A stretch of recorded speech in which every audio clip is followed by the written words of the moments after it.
There's no place to escape to. This is the last podcast. On the left.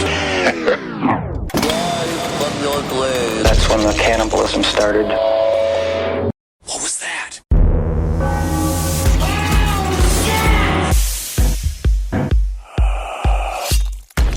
All right, ladies and gentlemen, are we ready to go? Yeah. We're good, ladies and gentlemen.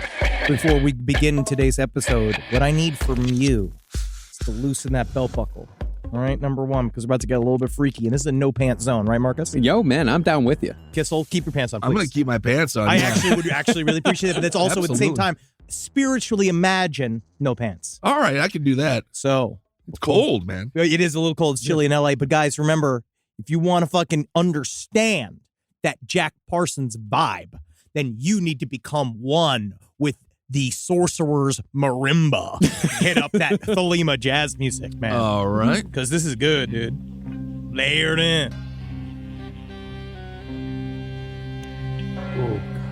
This is the music they would have sex to. Dude, sousaphone. It's not a sousaphone. A sousaphone's a tuba. Just quit it. Whatever. He doesn't know. Sounds like instead of a snake charmer, something a gerbil charmer would listen Dude, it's a lady charmer, dog. Because you can't see, man. You got one skinny guy with that long hair, and he's in the front of his robe open, just saying, "Come to me. Come to me, lady of Babylon." to. Right. And then you just got that lithe other woman who's just in from out of town, and she doesn't know that she's going to be the subject to a moonchild like ceremony. She doesn't know. She like literally is just visiting SoCal. This sounds like it could trigger someone's Crohn's disease. Dude, this is Crohn's disease. Old crone, the witch within the hut. Respect her. All right, welcome to Last Podcast on the Left, everyone. I am Ben, hanging out with this Marcus. gets me in the fucking groove. And now Jazzy, Henry Zabrowski. That gets me in the mood to have a 5-car pileup. I don't know what mood I'm supposed to be in, but I'm in it. You need to spend some time alone with it. Yeah, it's Graham Bond. The album's called Holy Magic. It's really fucking cool. It reminds me of Moondog. Yeah, it's some cool shit. I mean, it is actually legitimately good. It's a legitimately good album. That album goes for like $100 on Discogs. Take it from Marcus. He also has a record that is just the sounds of planes taking off and landing. Because, again, it's called X15 Experimental Sounds. I know. What Crowley teaches us at the very top, right, is that we got to strip down all these layers of meaning to get down to the cum. And that's what he's talking about, is the cum of Discog. That's what this is. It fills the cup with its practitioner seed. It does sound like a record needle just combing through cum, as a matter of fact. All right, everyone. You're going to love this episode. I can't wait. We are on to Jack Parsons, Part 3.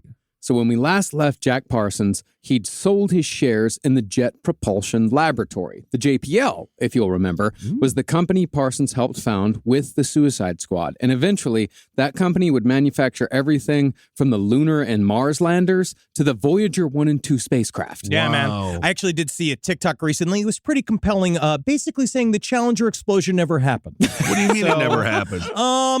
Do your own research. Tell it to that teacher. No. She's safe and alive. Is that right? Oh, yeah. It was a series of pictures of the people that were inside of the Challenger shuttle, right? And it showed them now what they are now because their deaths were faked, right? Because it was done to try to proffer more funds into the NASA space program, which worked. The exact what? No, I don't think it did. I think it completely destroyed the public's faith in the space shuttle. That's why we have a private contract with Tesla. Cui bono. Cui bono, Tesla. No, it's fake. It's not real. They all died tragically. Awesome. Well, while it wouldn't necessarily be fair to say that Jack Parsons was throwing away his professional career because he did later attempt to return to rocketry, he was certainly taking a big risk in getting out of the rocket game just when it was finally being taken seriously. Although I think that was part of the reason why he got out. Did he have a gambling addiction? Was his father shot on the side of the road? Whoa, Michael Jordan. It was a distraction for him in the finals.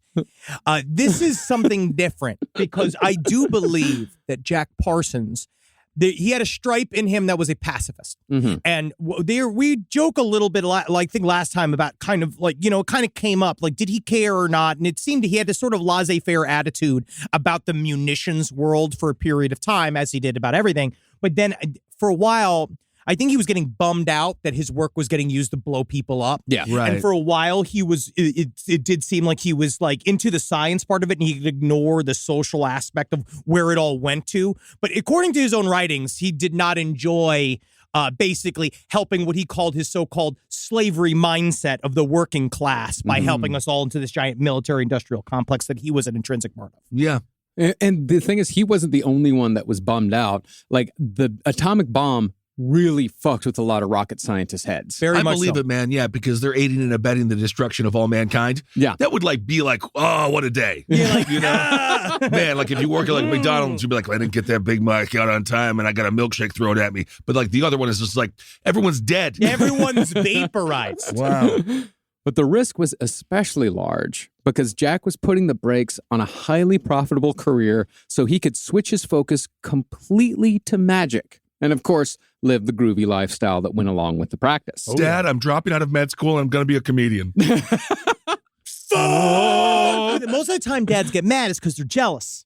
Because they wanted to be a comedian. Because it's like my father was a little bit like that. So when you say most of the time, you're talking specifically about you and your father. I am me, I am you. We are all we, but together we are us.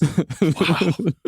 Yeah, I'll get you, man. I watched a lot of LRH I know. this week. You got me. See, by 1945, the mansion Jack Parsons owned in Pasadena, affectionately known as the Parsonage, was home to about 20 bohemians, occultists, and scientists. Eating bush, man. Fucking licking ass. Man, having a good time. A lot of incense. I mean, these guys were all living especially unconventional lives, considering how this was post-World War II America. This is 1945. Okay. In Sex and Rockets, I actually got a really interesting take on that, was that they thought that after World War II, there was like an undercurrent of, maybe I'm wrong, but it was an interesting take. There's an undercurrent of like everyone was super horny because the believe it, boys man. were over in the war, right? Yeah. And Yeah. they were only sucking each other's penises, and up for a while, that gets boring Yeah. because they're bad at it. Yeah, You know what I mean? course. Private Gregson, his heart's not in it. He's just stuck in Italy. Yeah, he's scared. But also the women were super horny because the men were all gone, and they And they were all working. well,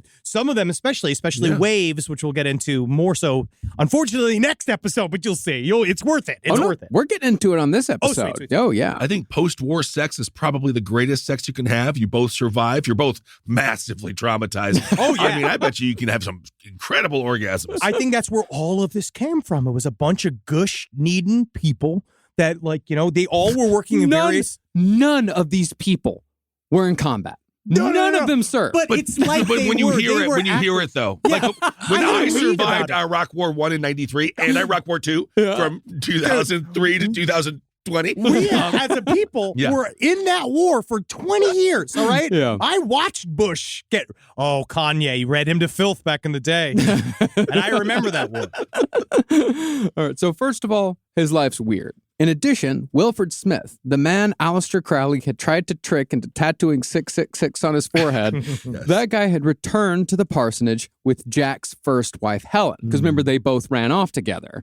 And after Jack and Helen officially got divorced, Wilfred Smith and Helen moved back into the parsonage. This is this whole polyamory world where Oh, good. everybody's cool with everybody, and it does take a lot of work, but we see Jack Parsons did begin to struggle. It's really difficult to turn away from human nature in that sense. Sometimes. Well, that is all to say, Jack Parsons was in a weird, vulnerable, transitory place in 1945. And it was during this emotional state that Parsons began practicing magic with one of the worst people in history to be around. Here it comes. If you're feeling vulnerable. We got to have some kind of intro music. We have to have that, like what they used to do for Don Rickles. Oh, yeah. Can we get the gong from The Undertaker? Yeah. That person was L. Ron Hubbard, founder of the Church of Scientology. Now, if you remember from our L. Ron Hubbard series, we did cover this relationship from his kind of perspective, which was that Jack Parsons was another speed bump on his way to true herodom and godlike status, right? That Jack Parsons was just a dude he sucked up and spit out. Yeah. Right. But now we're seeing how Jack was affected and what it's like when you meet a young, imagine what it was like when you met me for the first time. I remember that. You meet this dynamic, kind of like, who's that sex? He's obviously full of sex. All he does is fucking write and think and amaze. He's a story spinner. Everybody's jealous of his style. Right. Yeah, sure, he was a fucking war hero in name only, but guess what? That's the best way to be, because then you don't have all those sad, real stories after the fact You of just make them up. all the baggage. Yeah, like you made up all the sketches and stuff like that. Just like that. Yeah. Now, in 1945, L. Ron Hubbard was just another science fiction writer spending time in Los Angeles. He was mostly living off the disability he'd scammed from the government following his ignoble career in the Navy. Science fiction. Yeah. But L. Ron was actually doing fairly well in the sci-fi game because he'd moved on from westerns with oddly homoerotic names like Ride 'em Cowboy. Sure, That's just what they do. I remember that. Buckskin Brigade. I remember That's that. just a group of leather-clad boys that are hard dusted from the road, and yeah, they're a bit thirsty for each other. But when it comes down to it, it's hard when you only have horses for company. Well, do you want your garage built or not? You got to call them. And do you remember Hot Lead Payoff? I actually don't remember that one. I remember That's Warm good. Goo payoff. Yeah. Well, L. Ron was a member of the Los Angeles Science Fantasy Society, which was a group of sci-fi writers who regularly gathered for meetings at the cafeteria we mentioned last episode. And these meetings were also regularly attended by Jack Parsons. See, Parsons was certainly a big sci-fi fan, and he was what you'd call a good hang to boot. Everybody said vibes were immaculate. When you hung out with Sure. Jack Parsons, you were going to have a good time because he wasn't a bummer to be around. He was a fun guy. He was like that. And it just so happened to be hot people kind of attacked themselves to him. Ooh, it's like us. Yeah. That's kind of cool. Yeah. So I think it's fun that you're putting L. Ron Hubbard in the hot people category. Well, Hey, according to Henry, you can just see the cooks before these nerds come in being like, did you make the extra Jell-O or not? Because if they don't get their Jell-O, they only eat food they can manipulate. And Jack, he loved to need a food that's between states. I'm Robert Heinlein. And he's honestly a difficult man. Robert Heinlein was a very They're all difficult men. Yeah, is Isaac Asimov like a good hang? No. I don't He think was so. a miserable fuck. He just seemed like he was really thinking about the future when sometimes you need to think about the present. That's right. Absolutely. Well, Jack loved attending these meetings because the writers took Jack seriously. And Jack was loved in turn because he was one of the few scientists who saw sci-fi as a source of inspiration. All the rest of them looked at it as kid stuff. Yeah. Now, as far as Jack Parsons and L. Ron Hubbard went, it's hard to say who was attracted to who first, or if Hubbard immediately saw Parsons as a mark who could be sucked dry of all his knowledge and money. I'll posit a little bit of Occam's razor here. I think that he needed a place to stay and that he was running scams all over town and with the government.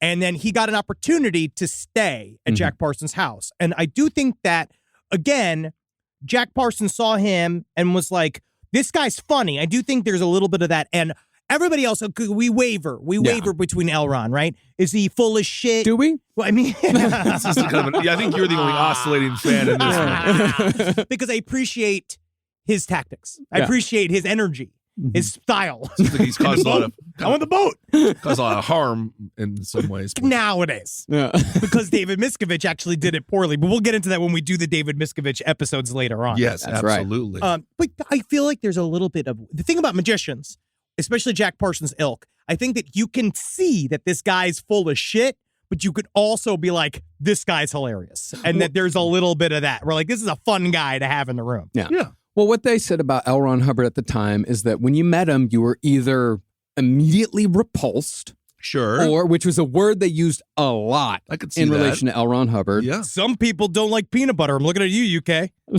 absolutely. They do like peanut butter in the UK. Yeah, they learned. Yeah. Yeah, we forced it. Yeah. Mm-hmm. You were either repulsed or you quickly fell under his charm. And Parsons, of course, was charmed, saying that he recognized Hubbard immediately as a man possessing great magical skill, which is a Okay. statement I wholeheartedly agree with. Sure. Oh, yeah, he was a very charming man. I mean, again, you're amongst it. Yeah, well, no, I'm not talking See about it. the charming. I don't think he was a charming man, but he was he did have a fantastic magical mind. Oh, yes, because again, anybody who can make up your entire past, which is what every single one of the great magicians of all history have ever done, which is you get rid of all that boring shit. Helena, I was in Montana, blah. You get rid of all of that shit, Right. and you pave it all over with what your version of history is. And yes, some people call it lying. Yeah. But some people also call it world building. Okay. In addition, L. Ron Hubbard was the only sci-fi writer at these meetings who had also studied the works of Aleister Crowley, and he already had a deep understanding of the material in the same way Parsons did. Basically, it's like finding someone who likes your favorite band just as much as you do, and for all the same reasons. Oh my God, you like the Glorp Brothers too? I can't believe it. They're so incredible. Their song Going Glorpin'. Glorpin' all the time. Off the album Going Glorp. I know. The difference, though, was that while Parsons was a true believer who just wanted to make something happen, Hubbard was more cynical and looked at magic as just another resource to extract and use no matter the consequence. Put another way, Parsons used magic like you might use solar power. L. Ron Hubbard used it more like fracking. It's because gas is clean. LRH. I mean, it is kind of fun being like, what police department's going to sink next? Do you think it'll be like will in the elementary school we'll go back to the We'll find out. That's what's kind of fun about fracking. Yeah, it is. You What's never gonna know when sink something's next? going to be a sinkhole. Yeah. But he's, I feel like it was a gradual process in a way. We'll go, as we go through their relationship, I think that on LRH's behalf, because he was already cooking up Excalibur. You remember he had all his the book that would kill you? Yeah. Like the book that he would say, like, oh, you can't see my secret manuscript. So he was already kind of like in that world and wanting to be in that world. And it wasn't until like he saw the actual paperwork of the OTO where he was just like, there's my shit. Like, yeah. It's like he finally kind of saw like little pieces. At this time, had he already done the affirmations? No, the affirmations. Well, I want to get to that because it's after all of this. Okay. I'm just happy that L. Ron Hubbard didn't do what People Magazine did when they were like the man of the year or person of the year, and it was just a fake mirror because we were all the person of the year. Makes me Because I could violently totally angry. see him thinking like, what if the end, it's not Xenu, it's you. But that's Kissel. Yeah. You fucking asshole. Correct. Nice. You again stumbled into magical knowledge, God damn which it. is the whole thing. That's the nth level. Like, again, I want to talk about it more, but like Crowley kind of like hints at this whole thing at the very. I'm gonna wait. Yeah, Wow. you basically just said you are your own God. Yeah. But that's the thing is that it takes you a long time to understand what it means to be your own God. You It takes a need lot to of money that you have to give to L. Ron Hubbard. But no, this is the difference between Scientology and ritual magic, where Scientology is a never-ending source of psychological and spiritual DLCs, where the fucking magic, like all the magic world, it's supposed to release you up and out. Yeah. Like it is, you're supposed to end it knowing at the very end. We'll get it. Well, All right, your brain's about to explode. Now, when Hubbard moved into the Parsons mansion in 1945, he was only 3 years older than Jack. And true to form, everyone in the house was either repulsed or charmed by good old Ron. Parsons, of course. He just looks like you. That's it. That's the only thing you share in common. I'm just so happy you don't look like Adolf Hitler. Horrible haircut. Yes. That's my main gripe. Truly. Parsons, of course, wanted everyone to like Hubbard. And he even wrote gushing letters of praise about his new friend. Here's an excerpt from one of those letters. He is a gentleman. Red hair, green eyes, honest and intelligent. And we have become great friends. Although he has no formal training in magic, he has an extraordinary amount of experience and understanding in the field. He is the most thelemic person I have ever met. And I have eaten my own cum. Wow. And is in complete accord with our own principles. All right. Well, there you go. He's thelemic. Don't cut him. He'll bleed forever. Funny. There we Funny go. stuff, Kissel. Now, what does he mean by he's the most thelemic person he's ever met? All right, well, let's unpack it for a little bit because on some level, I love our Thelemites. All right, no judgment, right? Love our Thelemites. Sure. You guys are an intense bunch, right? Yeah. And it's very difficult to get together in a group because each one of you is a star, and I think that's great. But it also tends you guys all fight literally constantly about what everything means, which is an important aspect of Crowley's work. Right? Sure. You're supposed to adjudicate it, right? But what he means by thelemic, I think, is that when he met this dude straight up, one of the great barriers to magical ritual, like, and this is just the truth, is that you have to be able to have a certain amount of patience with looking like a moron while doing it. You got to put a hat on.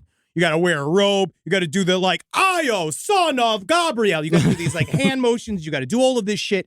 And that's actually pretty much the major barrier to entry at the very, very top. That's how you know whether or not you're a quote unquote neophyte or not, is if you are naturally inclined to be into the material. There are people that are just not into it, obviously, because the whole point is that it's supposed to look kind of like dumb and crazy and labyrinthian. Like, why would I want to be with all these people jerking off into a cup? Look at your face. Yeah, well, it sounds like you're an air traffic controller for a bunch of, morons. Yeah. A bunch of but horny nerds, right?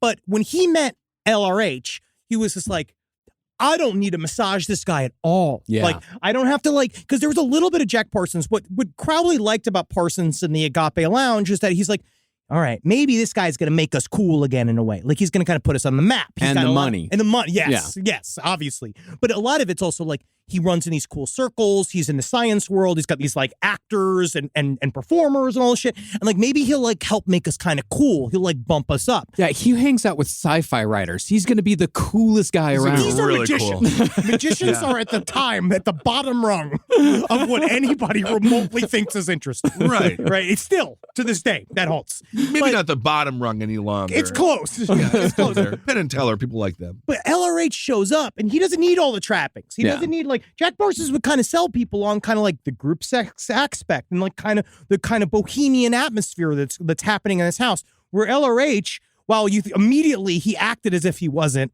but he definitely was way into how much snooch he could booch, right? Yeah. He wanted it all because, again, I understand. But he didn't need to be buttered up. He was immediately ready. And talk about if there was one person in this life that you could definitely show was acting, quote unquote, according to his own will. Yeah. It was LRH because he simply did not give a fuck about any other singular human being that existed, which is, to me, honestly, a very what do you put it? It's a very superficial version of Thelema that most people would argue with, which is why Jack Parsons got trapped, because he was a vulnerable, true student. And then he met a dude, as we said before, who had 1 foot outside of the circle, feigned interest, played to Jack Parsons' vulnerability, and wormed his way right into the center of the lodge and then tore it apart brick by brick. So by your logic, the greatest magician of our time, at least in the past 15 years, is Casey Anthony. So you just lie.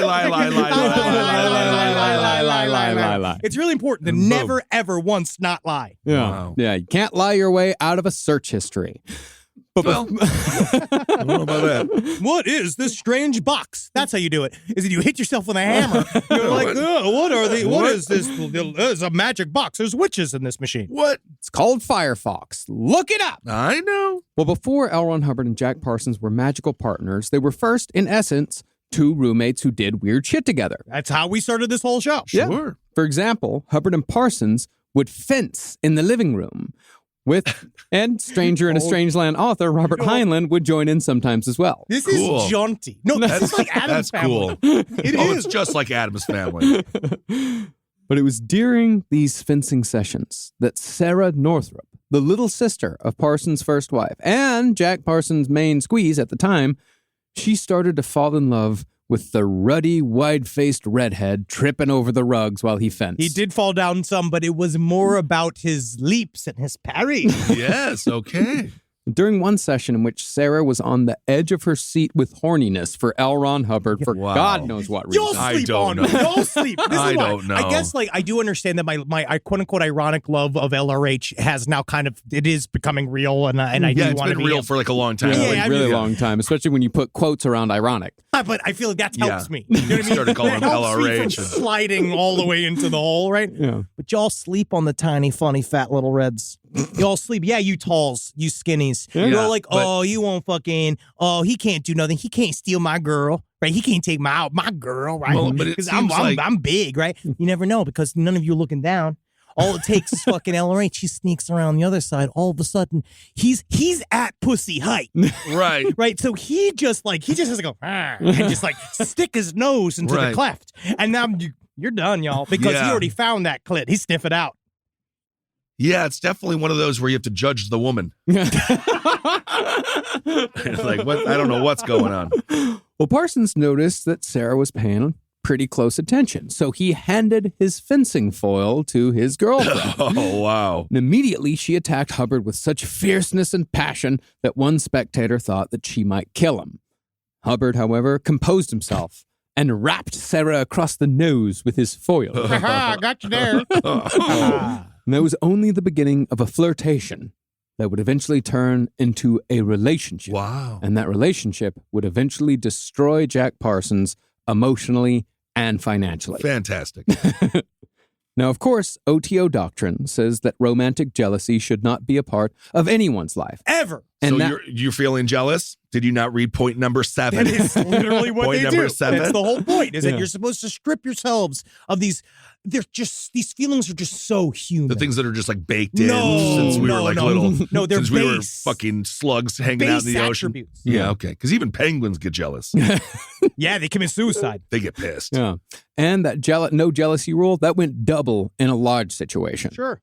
But there's still a matter of tact when it comes to things like this. And Hubbard pushed Parsons' buttons as much as he possibly could. I thought you said that this was chill. I thought you said that this was cool. Do you want her back? After I got my slug trail all over? Oh, God, you're so gross. We're all just clams, baby. You are disgusting. Come on. No, I don't want to. I was watching that, the only recorded interview with LRH, and you just like, good Lord, what it must have been like to be within 5 inches of that mouth. Like, imagining him getting close. I'm like, Oh, yeah, it's a wet mouth. No, it's the inside of a whale's mouth, just eating a bunch of raw fish. Ugh. Although tuna, good. I just bite in the side of it.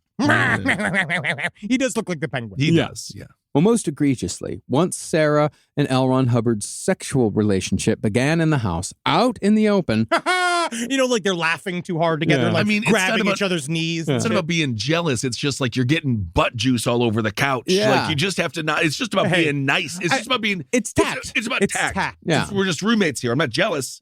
Just like, why He- am I watching it? Just He get was out of- jealous. Okay. Yeah, He was jealous. Yeah, he was jealous. getting jealous. But Ben, I get your point, because Hubbard started making out with Sarah right in front of Jack. Yeah, baby. And he You're like was- a little snarl. You Ugh. open up the shell and you see the little foot. Oh God. And he'd do it at dinner.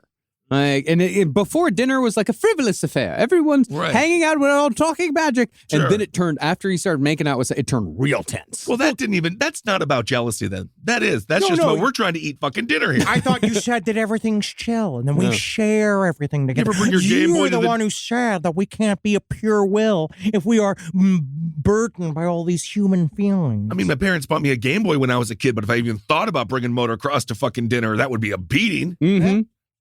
But even though there were plenty of bad feelings between Parsons and Hubbard personally, Parsons recognized, or perhaps was tricked into thinking, that Hubbard was a valuable ally in his magical pursuits. But he was doing a very classic thing. He was doing a very classic, like, breaking your personal rules. There's something about in the cult leader. This is, I think, the real difference between a cult leader and whatever Jack Parsons was trying to be as sort of like a lodge captain, right? Mhm. Like the lodge dude in these scenarios in magic ritual worlds, he's supposed to kind of like pass the ball around. Yeah. Right. He's like the manager of a rental house. Sure, yes, kind of, yes. Where he's supposed to maintain, but mostly just kind of oversee. And then, yes, he helps decide who pursues up the grades. But for the most part, it's an ongoing conversation. Think of him as the guy who has his name on the lease. Yes. Yeah. Yeah, it does. Who does Crowley get mad at? Parsons, Mhm. but everybody else thinks that, he's in charge. You know what I mean? But he also gets all the plus, the additions.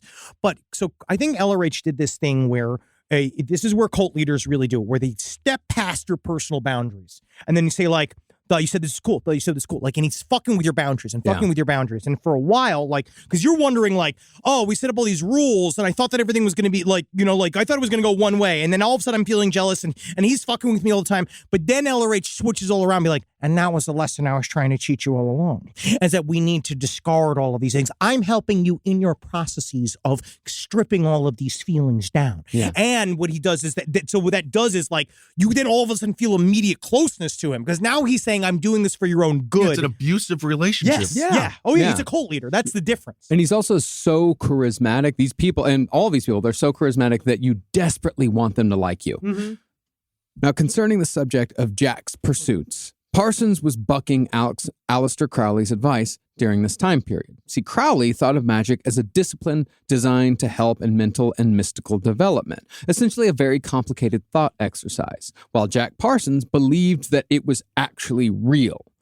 And Parsons wasn't the only one around the parsonage who believed in the practical power of magic.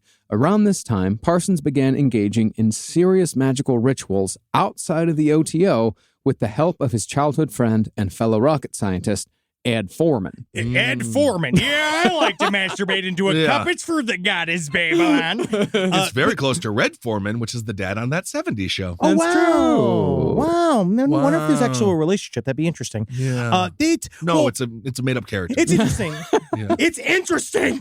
But so Aleister Crowley actually has a definition for magic. He says that it's the science and art of causing change to occur in conformity with will, right? So he has his idea, and he calls himself a scientist of magic. But that's what we were saying at the very end, that Xenu was inside you all along. What he, at the very end of the thelemic, like from what I understand, obviously I'm no longer in the business of trying to fully decipher these works because it does take, you need a teacher and you need to decide that they're real or not. You have to do all that fucking shit. But Crowley, the very, very end of his life, and at the very end of all of his magical works, he comes back full circle to be basically where it's just like, and here's a reminder, all of this is about personal development. None of it, he's not saying that it's not quote unquote real, but the whole point is to not even worry about, you're supposed to get past that. Doesn't matter if it's real or not. All that matters is that it works. It works for you. It's supposed to help develop your personality, blah, blah, blah. It's a God replacement system. It's like with human beings are kind of evolved to believe in some kind of God or whatever. We think that we wanted. And then when we killed God in the science age, there's now a hole, right? And so this is one of those things that could fill the hole for some people. That's why I have my new electrolyte bracelet. And it's really good. It's helped me. It's really important to Yeah, have it's a powerful. It was all very expensive. But Jack Parsons, this is where his naivete comes in. Yeah. Because he started getting really obsessed with results. Now, this is Because he's a real scientist. Yes. Yeah. And this is where we call him the ultimate student, is because in his mind, he's like, now he's doing that thing where it's like, none of you are going far enough. He's now been doing magic for 7 years. And he's like, but he's talking to somebody like Aleister Crowley, who's technically been doing all of this quote unquote work for 40 years, his whole life. And he's telling him, he's like, you're wrong. It's like when you pick up I don't know, my reason why I never learned to play guitar is because all I ever wanted to do was play Freebird. I wanted to play metal riffs. Yeah, and then dude. I'd pick it up and try to learn the chords. And I was like, this is dumb. I hate doing this. Right. And then Jack Parsons wants to skip all that and go right to, I want to do something cool with it. Guitar Hero. Well, yeah. You can play Guitar Hero like Holden McNeely did for probably 10 hours a day for a 5 year years. and a half. No, Yeah. I'm close to 5 years. We were Yeah. there playing there until He was an 5 adult. o'clock in the morning. Yeah. And he actually knows how to play guitar. Yeah. Yes. Well, 50-50. He can We're plug out a song. We're going 50-50. well, that's the thing. Like I said, Ed Foreman, he's also in the same boat as Jack Parsons when it comes to actually getting results, seeing shit, making things happen. So years later, when Ed was an old man, his daughter reportedly asked him about the numerous volumes of occult literature on her father's shelves. And all he said was, quote, It's all real. It all works. Don't touch it. What the fuck you talking about, man? You talking about the toaster or something? They're books, right? Don't ever look at your father again. All right, it's fine. yeah, but it's like that thing of where he's taking off his glasses and Yeah. he's rubbing the bridge of his nose. He's just like, it's all real. It all works. Don't touch it. And Sounds he stressed. seriously believes in it because he had an actual experience that backed up that statement about magic being real.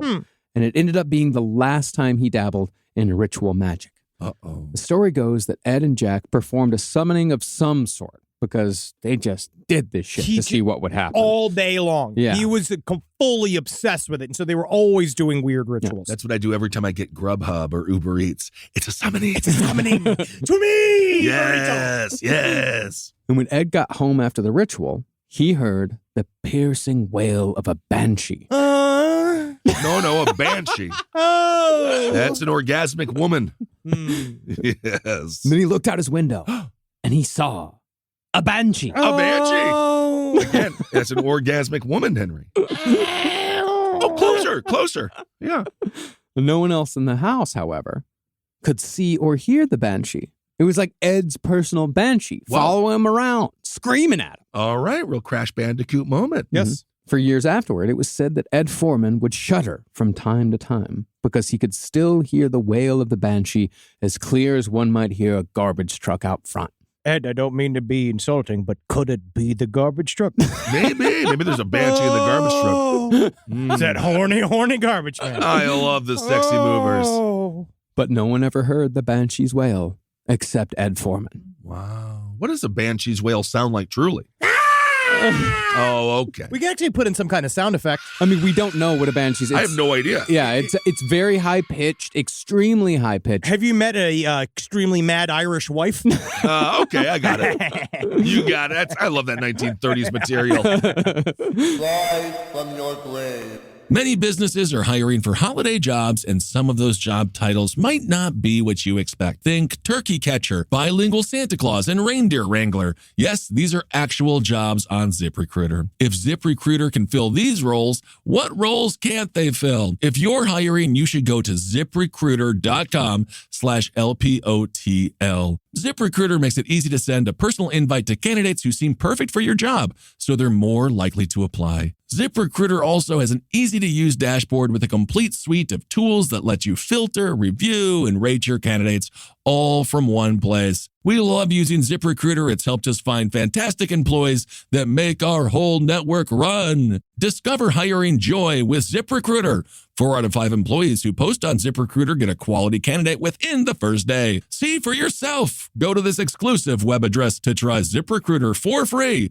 ZipRecruiter.com/LPOTL. Again, that's ZipRecruiter.com/LPOTL. ZipRecruiter, the smartest way to hire.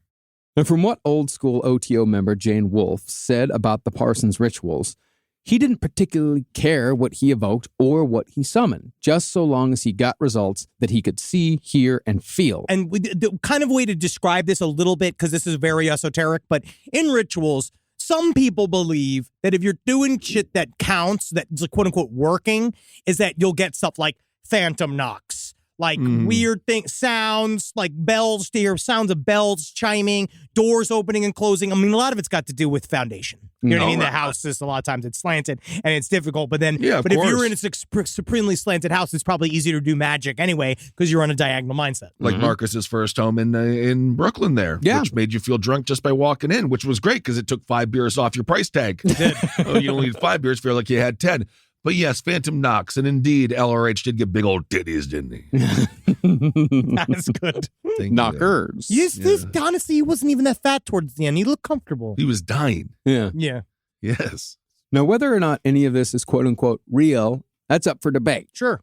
But it felt real enough to the other OTO members living in the parsonage that they would perform banishing rituals as almost a part of the house cleaning. It's something to put on the fucking chore wheel. Yeah. Okay. That's lest Jack leave anything untoward on our side of the spiritual plane. Well, Thank you for that. I just recently heard Sarah Lyons and Somewhere in the Sky describe this as a group of people doing magic in an area and like doing a lot of meditative work. There's something, I believe it's called a morbid circle. I forget what the actual term was. I might be incorrect on this. There seems to be some form of either, whether it's, again, if it's real or not, I don't know, but a societal effect that the more people are in a room doing like meditative, like magical shit over a period of time, you can kind of change the space, like you change the vibe. Yeah, and Sarah Lyons actually has a new book out. It's called How to Study Magic. I read it right before I moved to LA. It's pretty solid. Yeah. I like if you're listening to these magic episodes and you're like, I have no idea what the fuck they're talking about, but I want to know more, check out Sarah's book. It's pretty solid. It's very solid. It's a really good plug. And I would also say, like, again, read Liber 4. It is very, like, he wrote Liber 4. Aleister Crowley wrote Liber 4 as a reaction to people saying that his works are unreadable because they are unreadable. Yes. And so he wrote that. And so it's like, again, if you just want to understand what it is, it's there. And also Revolutionary Witchcraft gets a little political. Sarah was in my documentary, Hail Yourself America. She helped me when I ran for office. She got me 0.1 of the 1.6% of votes I got. That's all it takes. She got the witch vote. There we go. One woman in Williamsburg. They vote with their brooms. Yeah. Well, since Jack was so willy-nilly with what he summoned, and he was very willy-nilly with what the consequences might be, Ed Foreman dropped out as his magical partner after the whole Banshee incident. Well, the whole house seemed to be violently haunted. They said that the upstairs, they were like, while he was doing all of this shit, they said that they wouldn't even go on the 3rd floor anymore because that was where his like temple room was. And again, is it haunted, or is your landlord upstairs naked but for robes all day long going, there's like incense burning, fucking classical music blaring and shit. Like, it does set a tone. It sounds like a haunting to me. It is. Yeah. Well, because Ed Foreman was out, that meant that the only person around who would still play with Jack Parsons was L. Ron Hubbard. Okay. I'm here, baby.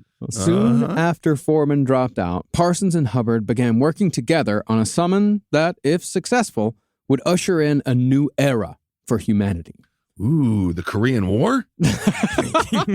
Yes. Starting in March of 1945, Parsons and Hubbard embarked on a series of magical rites of Jack's own creation that came to be known as the Babylon Working, which was designed to manifest the biblical character of Babylon, the Scarlet Woman riding the great beast in the Book of Revelation. Interestingly, this working had an element of chaos magic. Instead of taking inspiration from grimoires or even some of the newer OTO writings, Parsons based much of the Babylon working on an Aleister Crowley novel called Moonchild, which somewhat annoyed Aleister Crowley. Well, because technically, so if you're reading all of Crowley's works, you're supposed to examine all of his shit for all of the various levels of meaning that it can have, right? According to you, if you believe in magical theory.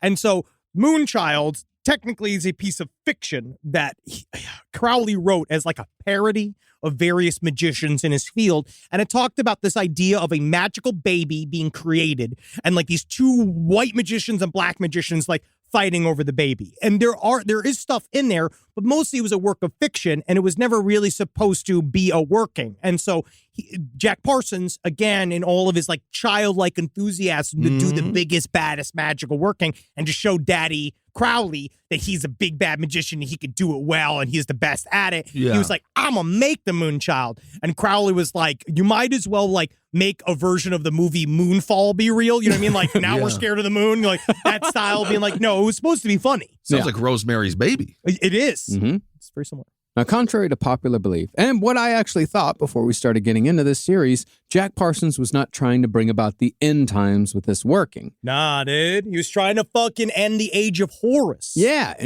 he was trying to birth a female messiah, the eponymous Moonchild, a symbol of religious freedom, female emancipation, and sexual liberation. In other words, Jack Parsons was just trying to make the world a little bit groovier. Somebody's got to try to make that Gaia's pussy wet, man.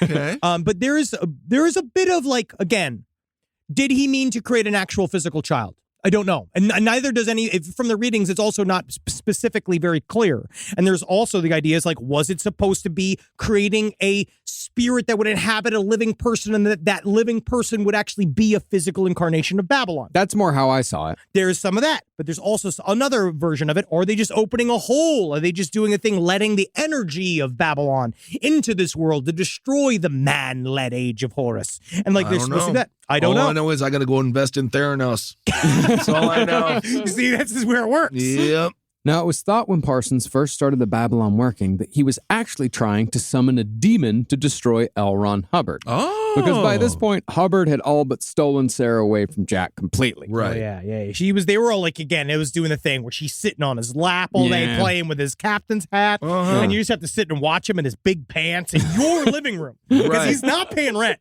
No. Parsons owns this house. Yeah. Yeah. I might have kicked him out at that point then. And he had a hold on him. Yeah, but that's the thing. If you kick him out, then you've destroyed everything that you've preached, everything that you worked for. Nice thing is you just like forget about it. Just go back. This is Jack Parsons. He's truly a bleeding heart. Yeah. See, that's the thing. Parsons, he actually didn't begin the Babylon working with L. Ron Hubbard. He only brought L. Ron Hubbard in later. But Parsons was never petty with his magic. Instead, Parsons believed that he would never be able to bring Babylon into existence unless he first summoned a flesh and blood elemental to help him. Oh, Henry, my. could you please explain an elemental, or at least as far as how Jack Parsons approached the concept of an elemental? So now you're curious about my thoughts. You guys are both now curious about what I think. I've asked you three or four questions already this I episode. picture Jimmy or Timmy from South Park. You're not too far. But so elementals are physical proof of the spiritual world, according to them, right? This idea of like Jack Parsons was obsessed with this idea of like summoning something that would then physically show up. But according to the Crowley works, it's all everything that you are summoning and quote unquote seeing in your mind. What you learn at the very end is that it's just parts of your brain. It's all like, but Parsons like, no, I'm going to make it show up. So the first half of the Babylon working was him doing this like arcane thing to allow the peace that would arrive, that would allow him to complete the entire working that he thought in his mind was supposed to be a physical representation. Nowadays, like elementals are similar to sylphs. Like nowadays, you'd say like back in the day, they used to see fairies. Now, like the most common version of a sylph is a UFO. Like we'd see that. Like that's sylph, huh? Like I never heard that before. A sylph. A sylph. Yeah, it's like a simp, but you give money to yourself. Okay. But you see UFOs. To them, it was like that. He thought he'd see a thing that would like show up. But again, he didn't know what was going to happen. He was just kind of starting this process to like begin this like moonchild ritual. And, he didn't know what was going to happen. But then I guess it did work out. Yeah. All right. And so he started doing summoning rituals. Okay. And when he did it, he would put a specific artist on his gramophone. Fernando, if you would. Set the mood, please. Because this is important about ritual. So you got to set sounds, smells, Absolutely. no farts. No, none at all. No, you really have to create a vibe, man. Mm-hmm. Oh, yeah. This is how they get us scared on the news. Yeah. Yeah, you see? Set an atmosphere, set a tone. Now, from what other members of the OTO later said, when Jack was summoning, weird and disturbing noises could be heard coming from his room, wails that sounded like someone was dying, or was at the very least deathly ill. Oh, fuck. Uh-oh. Yikes. Thinking Jack was in trouble, they opened the door and saw the figure of Jack Parsons in a dimly lit, smoky room, dressed in a black robe, rhythmically chanting what sounded like gibberish in the center of a pentagram that had been drawn in front of an altar. Hom Nam Shivai, Hom Nam Shivai, Hom Nam Shivai, Hom Nam Shivai. Now, while Jack's chant sounded like gibberish to the uninitiated, he was actually speaking Enochian, the so-called language of the angels. Or he was at the very least pretending to do so. Well, Enochian is written down. Is it real? I don't know. What is language? Is language real? Exactly. Powerful. Now, Enochian is often defended by those in the magical community because it has its own grammar and syntax, despite never being attached to any known civilization or society. Like Klingon. That's the thing about it. Yes. That's what I've said in the past. Klingon has its own grammar and syntax. Elvish has its own grammar and syntax. It's not doesn't that- make it real. It's not that difficult. But John Dee, again, we're finding ourselves in a little bit of what Kissel's old cone of who does the more work, the writer or the guy who thinks of the words. The right? writer. Sure. Not the writer, the scribe. The scribe. The scribe. That The was when you had scribe or the to put dictator. a quill. Yes. Very difficult. But this is, so John Dee, again, he set up all of this. If you want to know where Enochian came from, the Enochian language was transmuted by an ancient magician. I think it was in the 1200s. I forgot what years it was. But he had a scribe that also turned out to be a bit of an unscrupulous character where John Dee would do the work. He would like project it, think about it in his mind, do all the kind of magical thing. And then the other guy would write down all the stuff that John Dee was thinking that he saw. Okay. And then that's where they came out with this Enochian language as a way to decipher the ethers. Fantastic. Let's bring the music back. Parsons would switch between Enochian and English while doing these rituals, using a consecrated dagger to trace a 5-pointed star in the air while he recited an ancient invocation. Dear thou me, for I am the angel of Paphro Osor Ronofris. This is thy true name, handed down to the prophets of Israel. Hey, Jack, the rent is due. Dear thou me, for I am... Jack, hey, Jack. Hey, the landlord's here. Hey, you get, hey, Jack. Well, it sounds like a very powerful ritual. Yeah. Yes, it does. Well, it's also kind of funny because it's you do these rituals in other religions, and it's just like when you set it out of context of like a big fancy house, Yeah. people look stupid. Well, I mean, it was upstairs. He was alone. He has his name is on the house. fucking lease. Mm-hmm. While invoking the angel, Jack Parsons would also, of course, be vigorously masturbating. Oh, that's the difference. That's the difference. Well, there is actually he only vigorously masturbated on certain parts of the ritual. Well, yes, he wasn't doing it for 2 hours. Did he have to be hard the whole time, though? Well, no, that's actually just to be hard the whole time in a room of other magicians is truly just, I believe, like it's like the 5th or 6th degree in the OTO. It's like one of those that you have to do. But what he did was he does this like it's an hours long process where he goes, he opens up the circle, he screams about like he says all these like ancient tomes, he does the hand signals, and then he calls it, I'm just trying to find the term for it. I believe it's called particulate is what he generates. Familiar. Yes. It is he generates it because that's what gets the goop. Okay. Well, he's trying to fertilize. It's just you're like a mother patiently listening to to her sons about like a hobby that she has no idea, but she's really supportive. Well, that's Henry good and Marcus, for you. they go up and they masturbate up there, and they do a lot of screaming, but they come down for their Hot Pockets and for their, you know what, they get their pizza rolls, I'll tell you that. Well, he was trying to fertilize the magical tablets. You got to have cum if you want to fertilize the magical tablets. Absolutely. That was, again, that was like, what's interesting at the time is like, that's the secrets of all secrets. And the guy who's sitting and watching all of this shit, none of this is supposed to be exposed to anybody outside of who was not an ordained member of any of this shit. And you just got LRH on the other side of the door being like, interesting. Yeah, I mean, by that metric, the most ordained books we've ever had are a Penthouse or a Playboy. It's true. You got to invoke. Invoke. I wonder if anyone has ever jerked off to the articles. We'll think about it. I actually picked up some really interesting issues at Penthouse. And I know. It's called Invocation of Wand with Material Basis on Talisman. Okay. I'm not going to masturbate to that John Hinckley article, although it is fascinating. Yeah, they wouldn't let him perform his music. No, I know, but you put a couple of boobies on him, and I'm all about him. Sure. Well, once Parsons shot his load, he would perform a banishing rite, retracing everything he'd done in reverse. And by the end of each 2-hour-long ritual, Parsons would be physically and mentally exhausted, especially once he started using his own blood to fertilize the tablets instead of just whacking one out. Well, you got to mix it up. That is real. Like you're supposed to mix it up, and then certain invocations need blood and certain ones need cum. Okay. Do they ever need both? Hey. Well, Okay. again, super top secret.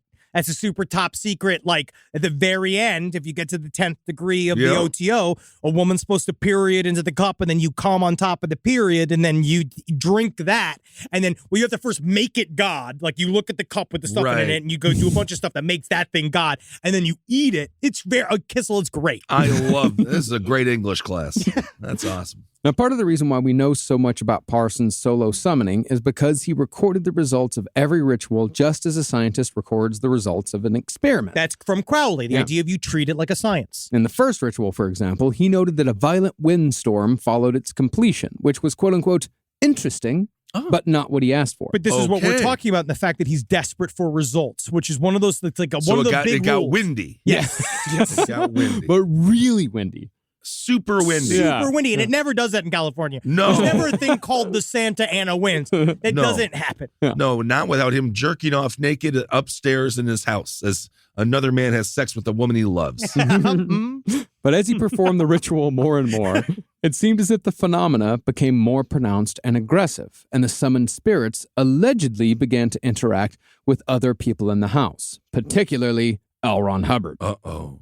On one of the days in which Parsons performed the ritual twice, the electricity mysteriously shut off after the attempted summoning. And reportedly, L. Ron Hubbard was in the kitchen at the time and was suddenly struck in the shoulder, which caused him to yelp. Ow! Whoa. This brought Jack Parsons running into the room, and when he arrived, he supposedly saw a 7-foot-tall brown and yellow light towering over L. Ron Hubbard. Oh my God! And there was no lights on in the house. No, there weren't. Wow. No, there weren't. No. Wow. I guess there were. No, I don't know. A light above L. Ron Hubbard, like he's taking the stage. Yep. No, 7 foot tall, brown and yellow. Yellow. It seemed to have an intelligence behind it. Oh, okay. Like the original Wolverine. Cool. What? Yeah.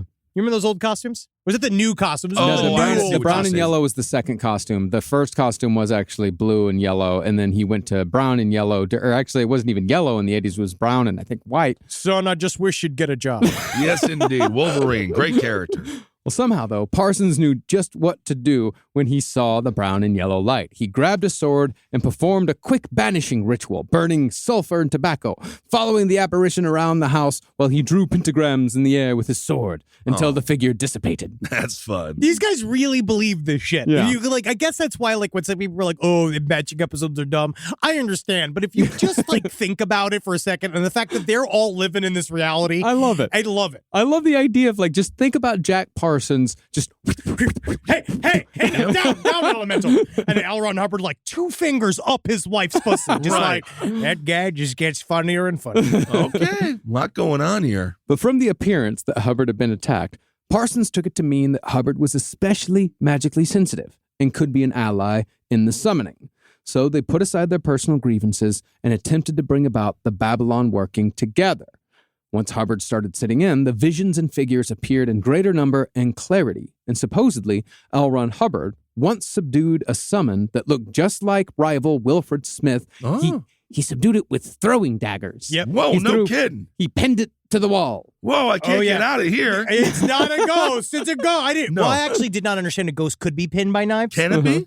If they're magical knives. Are they real knives or fake knives? Are they actual knives? No, it's real. They said throwing daggers. Okay, so those are tangible. Yeah, and he learned how to do that like most fat guys who spend most of their time on the internet learn how to do that. throw 'em. Yeah, you just throw 'em. Yeah. Throw. Yeah. Later, Parsons claimed to have heard a buzzing metallic voice crying, quote, Let me go free. Let me go free. Get out of here. Let me go free. Oh, we are the world. Yep. He's L. Ron Hubbard. Again, yes and. yeah. That's his whole thing about it. So he's just like, well, you must be great at magic. And LRH is like, yeah, I must be. And then they go and they're like, because he's like, all right, so your job is you write everything down. And then L. Ron Hubbard's like, I'm an excellent writer. And so he just doubles down. Whatever he's saying, he's just like, yeah, and there he is. Mhm. We got to get him with the knives. It's like, he's throwing knives at the wall. It's Yeah. fucking awesome. All right. Well, and if you just base how good a writer is on word count, L. Ron Hubbard is really incredible. Him and Dickens. Yes, indeed. Now, after 2 weeks of rituals, Parsons and Hubbard traveled to the desert for more magical practice. And as they sat beneath a crossing of massive power lines, Parsons said that he felt a tension snap. He turned to Hubbard and simply said, "It is done." Yeah, dog. Oh, I have cancer. I love the power lines. But this was an 11-day ritual. So Yeah. he did this Wow. every day for hours and hours, and that was like the first half of it. And at first he's like, nothing happened. And then what? And he felt the tension, and they went on a little staycation Mhm. out in the desert together. And in what is at the very least one hell of a coincidence, when they returned home to the parsonage, Jack's elemental had seemingly arrived in the form of a 23-year-old redhead from Belle Plaine, Iowa, named Marjorie Cameron. Now, this is a woman that would have ruined my life if I had met her. She is exactly man. my type. Oh, yeah. She is, What is she breathing? Well, she was tall, busty, redhead. And she Why are you just, looking at me? Yeah, she was mysterious, man. Real mysterious. Yeah. Difficult. Professional pain in the ass. But I say that, yes, Yeah. but also raconteur, yes, very much performance artist. destructive as a tornado. I love her. Sounds like an elemental. Now, Marjorie, like a lot of people at the parsonage, she'd already lived an appropriately weird, witchy, and sexy life prior to showing up at Jack's doorstep. Marjorie had been so named by her mother's sister, who demanded that the child be named Marjorie because she believed it meant Pearl of God. And her request was honored only because Nell was dying of tuberculosis. Most Marjories I've met are more of a blarb of God. You know what I mean? Yeah, Marjorie, it's an interesting one. But it's Marge. Yeah, Big Marge. I do like it. But this all came from the book. We have a whole other book on Marjorie Cameron called The Wormwood Star that's like, her life was fascinating. Well, yeah, it is fascinating. I think that she's an interesting character, but She yeah, is. it's very difficult. I mean, yeah, she was in a bunch of, she was in Kenneth Anger movies. She worked in that scene. She's a very, she's a legendary artist. She's a great artist. She's just an artist. And so, as Right. many artists are, but she's like a special extra pain in the ass. She's magical in the fact that she just never once had to work a real job ever. Artist. And that's the artist. That is the artist's lament. Because like when Jack Parsons finally died, it was her final statement was, "I don't know how to make a living," which I think is the artist's lament. Yeah. Well, Nell also predicted that Marjorie would be born with red hair and blue eyes, and that Marjorie would become a nun and take the veil as a daughter of Christ. And in this, she was correct in a somewhat sideways manner, because Marjorie's life would indeed be wrapped in the metaphysical until her death. Once Marjorie was born and her Aunt Nell died, though, Marjorie was supposedly haunted by her dead relative because Marjorie was forced to sleep in Nell's old room. That'll do it. Yeah, and she became convinced that the well in her grandparents' backyard was a hole to hell. That's Little fun. girl in there, man. Girl in the well, dude. Watch out. I hate her neighbor, man. Remember fucking Girl in the well, man. baby Jessica, dude. Baby Jessica, man. Now, when Marjorie grew up and World War II broke out, she enlisted in the Navy as a wave. She was one of the many women who helped out during the war effort. What's called like women active volunteer. Every time. But that is also where her life of intrigue began. It was rumored that Marjorie Cameron was drafted by the Joint Chiefs of Staff to work as a honey trap. Ooh, Yeah. that's the most fun Joint Chiefs, dude. That's the fucking weed chiefs, dude. They constantly insinuated in the Wormwood Star that she like got everywhere because everyone was like, she's fucking hot. And I do actually kind of think that was probably true of the Joint Chiefs of Staff. Yeah, to be a honeypot, sure. Well, supposedly, she lured the head of a Nazi propaganda group based in America to a hotel room in Washington and used her feminine wiles to elicit information. Played with his balls. Yeah, well, it's very difficult to get a German to become aroused. Is it? I don't know. They're a weird bunch. They are. Eventually, though, Marjorie went AWOL and her parents moved to Pasadena. There, her father got a job, very coincidentally, at Jack Parsons' former company, the Jet Propulsion Laboratory. It's weird. Yeah. That's weird. And this fact is coincidental because Marjorie did not meet Jack through her father. Instead, she was out in Pasadena visiting her parents when she ran into a guy that she used to sleep with in D.C. And it just so happened that this former fuck buddy lived at the parsonage. They always end up there. I didn't know when I was fucking you, I was making a whole. I didn't know you were taking evidence, man. I was in the federal penitentiary for 10 years How am I because of supposed you, to know man. how? I'd do it all again. I just thought the Germans had some good ideas, man. We are literally going to need to do an entire episode about the intelligence community's connections to all these various magic groups because they all have tangential connections to a lot of cryptic covert ops that I kind of want to. There's a way to go through all. We will do an episode on it. There's a connection, and I think it might be a personality connection. I think it's probably more than anything else. I think that they tend to both. They're professional liars, and so they both tend to attract the same types of people. Yeah. Well, we talked about it a little bit with MK Ultra. A little bit. A little bit. Rise from your grave. Now, while it's often made out to sound as if Marjorie Cameron simply appeared on Jack's doorstep after the first part of the Babylon working, it was not quite as cinematic as all that. Well, Jack Parsons definitely sold a story. Yeah. As if she arrived from a storm. He said he was home and then he heard a thunder crash and Marjorie appeared at the door like wet in a blanket just being like, I don't know where I came from. Well, you got to shut that door right away, dude. No, very much so. He'll be like, you better figure out where you came from. But that was the story he told Marjorie to tell people for years because he wanted to kind of create the magical thing. And she's like, no, Jack. She would dispute it in front of people. And it was kind of fun fight. That must have been. Yeah. Oh, that's really fun. Yeah. Well, she'd come by the parsonage previously, and recognizing another powerful mind primed for magic, Jack had tried convincing her to join the Agape Lodge. And as it just so happened, Marjorie returned looking for Jack on the very night he returned from the desert, just after he'd told Hubbard that the first part of the working was done.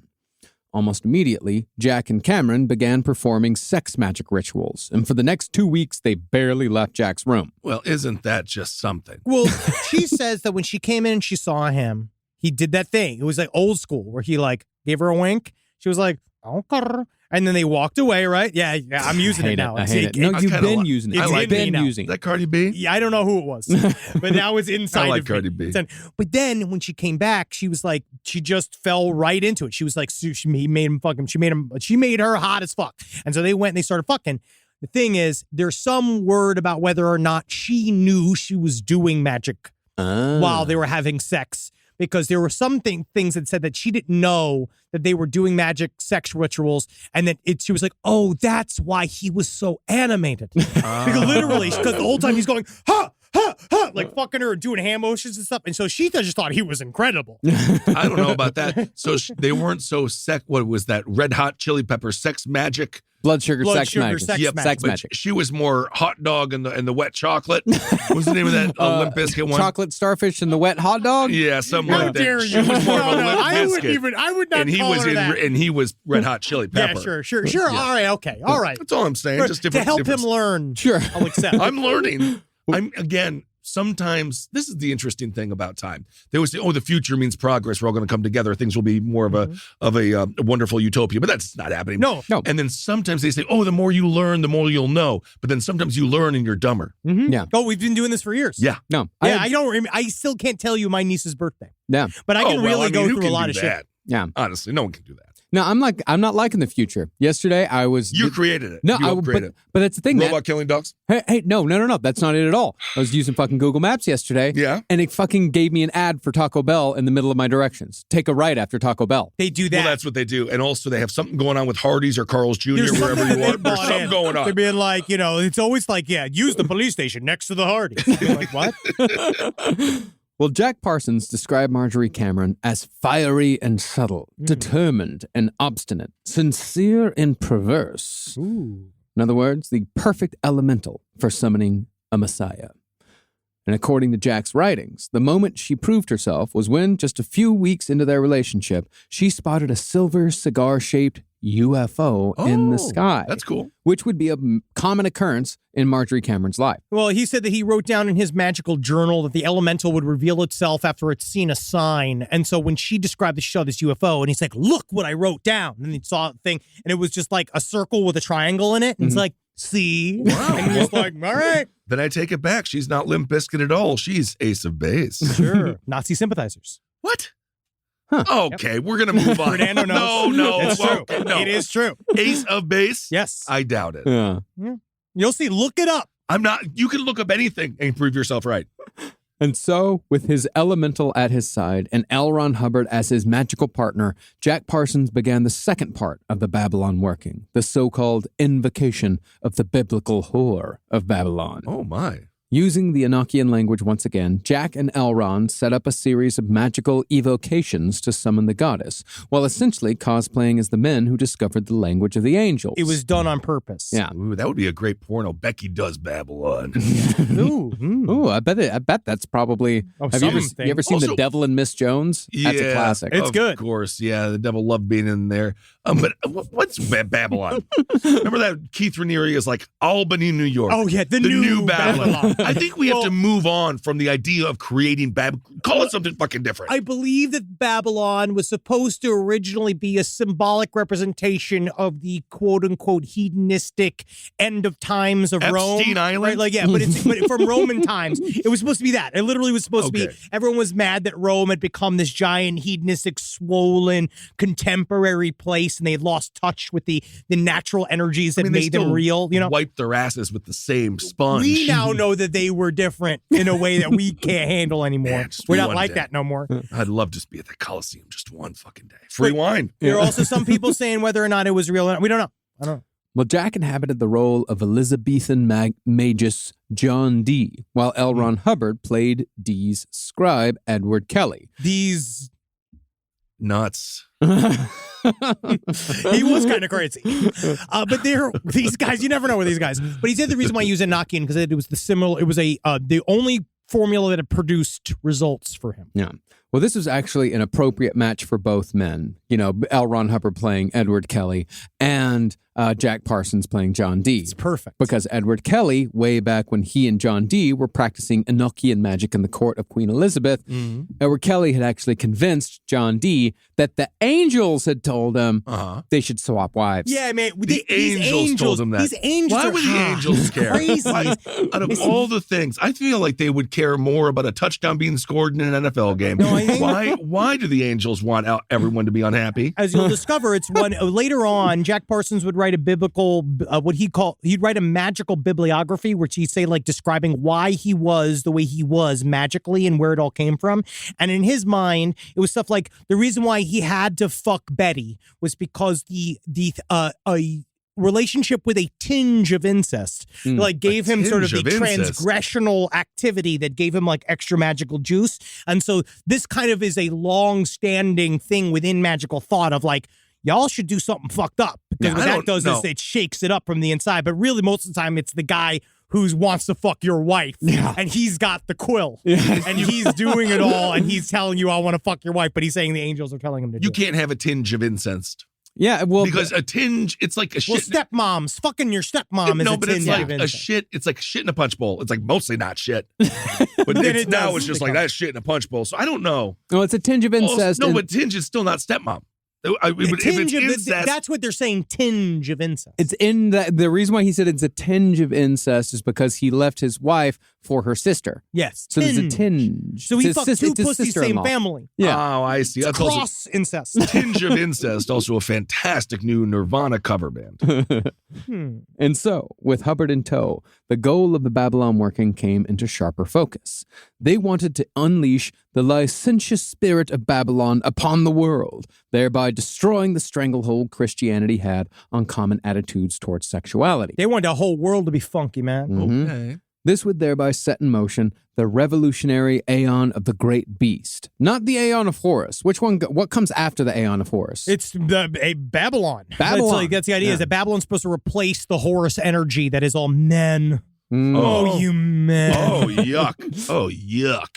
Now, even though Hubbard was all in with the rituals, I don't think he was ever a member of the OTO, was he? Yeah. No, as a matter of fact, all of this shows deeply because Jack Parsons this is him abandoning his track on the OTO. Mm-hmm. This is him walking away from it because he's not supposed to see any of this shit. Yeah. All of this was only supposed to be people that were quote unquote vetted. Again, the difference between Scientology and the OTO is that Scientology is trying to actively get people in, where the OTO is trying to create all these things to kick people out. They're trying to have you not be in. It's supposed to be secret. Gotcha. Yeah. Well, LRH, he's just hanging around. He's absorbing everything he can.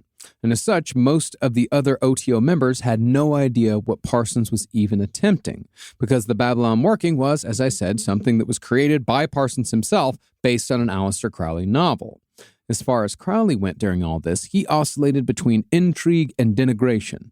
Sometimes he was curious as to whether or not they'd pull it off, and sometimes he'd call them both morons for even trying. In a letter to one OTO member, he wrote, quote, "Apparently Parsons or Hubbard or somebody is producing a moon child.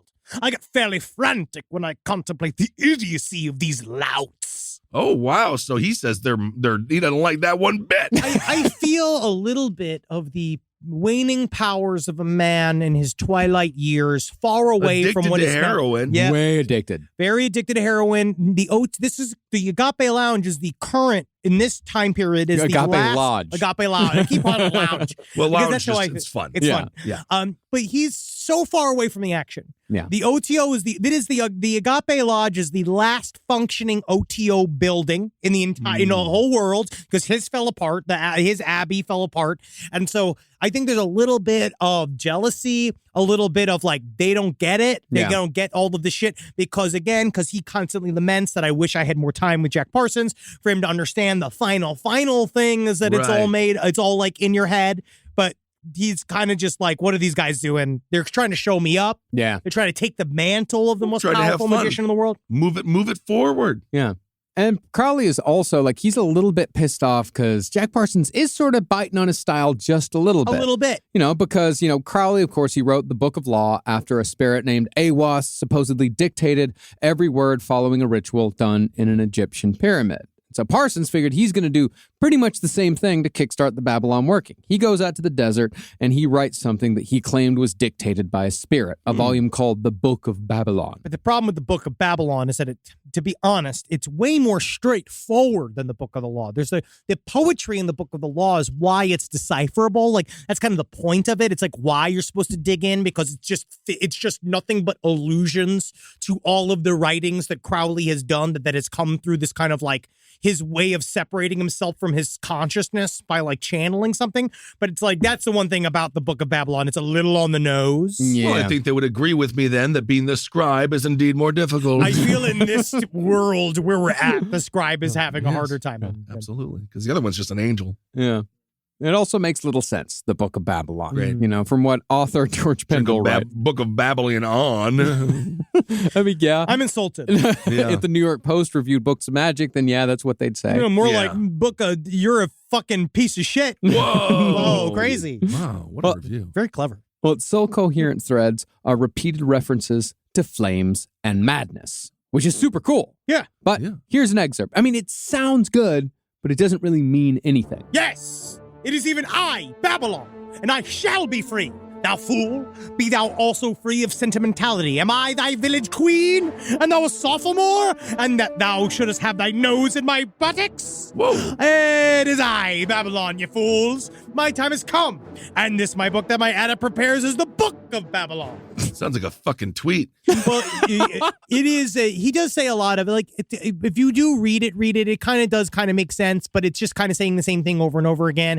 They're going to bring in a new age of power and cleanse the world with a purifying flame. But really, all it does. That's always good when they call for a mass cleansing. Oh, very much so. Yeah, the flame of frenzy, the frenzy flame. Oh, But the that'll be things great. that it does, what is weird though, is that of all the people who wrote a bunch about bursting into flames, it was the dude that did end up bursting into flames. Like he exploded himself. So. Yeah. But after 2 more months of rituals and desert trips, L. Ron Hubbard, he had enough. Well, he's a sea man. It's a lot of work. Yes, he's not sitting there and making shit up. He's not Believe a desert boy. I know. I know you know. Reportedly, he'd often be, quote, left pale and sweaty from his exertions. I'm soaked right now just doing the podcast, so I get it. Yeah. And Hubbard finally, quote unquote, had a vision that told him that his work with Parsons was at an end. There you go. Listen. Perfect. Hey, listen, just so you know, your wife's great. Yeah. Second of all, I know. just I got can a tell. beep, boop, beep, beep, beep, boop. Whoa, just got a message. Gonna have to quit all this shit. All right.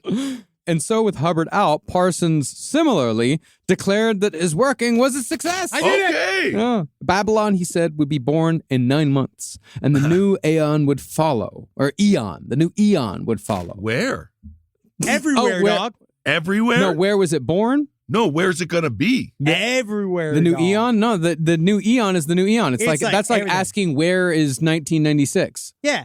Where is it? In the past. In my mind. Linear, though. In my Time soul. is not. So at the same time, 1996 is now. No, it's layered on top of us, isn't it? Or beneath us. Oh ho.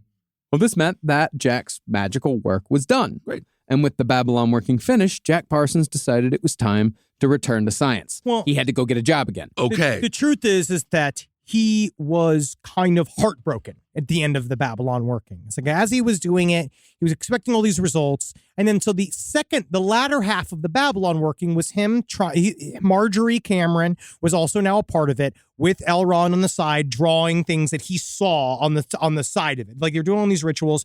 And at the end of it, nothing really happened because it's interesting is because this is why I'm against the concept that they were trying to create a physical baby because Marjorie Cameron did get impregnated during the process of all these magical rituals, but then they got an abortion because both Marjorie Cameron and Jack Parsons were like, no kids. Yeah. There's no kids in this world. That we're not bringing our kids into this, which is really interesting for a bunch of people trying to create a mystical child. Yeah. Yeah, I guess that's one way to do it. Mm-hmm. Well, All right. Marjorie Cameron did break that that rule later. Yes, of Yeah. course, but it was after she was not with Jack Parsons anymore. That's right. Well, Jack Parsons wrote a letter to all of the members of the OTO saying he was selling the parsonage. Wow. He was very sad, but this is what I'm Yeah. saying. He was heartbroken that nothing, like after the last one, he had this idea that it would like burst forth Mm-hmm. and all of these things would change. And Well, he wanted it too much. well, it's subtler energies. than these. Therefore, everyone had to move out by June 1st. Got you. That's the real stuff. Very much so. Oh, yeah. Yes. I know we're talking about elementals and stuff, but the movers are coming. Yes, they are. Well, Jack handed the reins of the now homeless Agape Lodge to another member and began plans to get his own explosives company off the ground using profits from the sale of his mansion. Oh, great. Yeah. But while everyone at this point could have just gone their separate ways with a cordial, nice working with you. Seen all your dicks? Glad to see what all of your cum faces look like. Absolutely. Love Prokofiev. Love all this shit, man. So, but unfortunately, we're just going to have, this is the parting of the waters. Yeah. Okay. But that wasn't L. Ron Hubbard's style. Oh, nah, dog. Fucking you let me in, Yeah. bro. Yeah. Mm-hmm. Well, figuring that he'd learned everything he could from Jack Parsons, and seeing as how he'd also stolen Sarah Northrup away, Hubbard decided to go for Jack's money. Oh, yeah. Because Well, again, don't do that. LRH was light at the time. Yeah. And he was in between jobs. The U.S. government was not really wanting to give him the money that he asked for his conjunctivitis. Do you remember he had like Yeah. terminal conjunctivitis? Yeah, pink eye, Yeah. And that's why he was trying to get $600 a month from the U.S. government because he was like, I am a writer and I need that eye to look at the periods. You know what I mean? Like all this kind of shit. Got a milky eye. Yeah. It's very funny. But Oh, you ever hung out with someone with a milky eye? Oh, yeah. Ugh, man. Oh, yeah. fine. Like No. a guy with that watery eye. No, if you got a milky eye, that's all right. It's tough. It's tough. But while I don't know what you have against people with milky eye. I don't know what to talk about. I mean, it's bad when it's chocolate milk. Whoa. Well, see, Parsons had gotten a pretty penny from selling the parsonage, about $350,000 in today's money, which would have been more than enough to get a good explosives company off the ground. Hubbard, however, told Parsons that he could use that money to make even more money. Well, more money on top of money? Yeah, Listen here. And you can okay? get an even better explosives company. It's like Listen, you're the talking top? about Yeah. money. Uh-huh. What you know? What I like more than money? What's that? More More money. money. Money. Okay, And I do I'm too, gonna yeah. double it. Just give it to me. I'm going down to Bally's. I am going to Yeah. flip this whole thing. I got my numbers. I always play my numbers. Yeah. Oh, Bally's. I thought you were talking about the gym. No, never. Oh, okay. The casino. Great. All Parsons needed to do, hand over his life savings. Just hand over the life Just, savings. hey, It's let's perfect. be reasonable about this. And you hand me your life savings. Again, you can trust me. Look at my captain's hat. I'm a captain of a ship that I Right. don't yet have. Okay. Well, Hubbard's plan, you see, he's going to go down to Miami.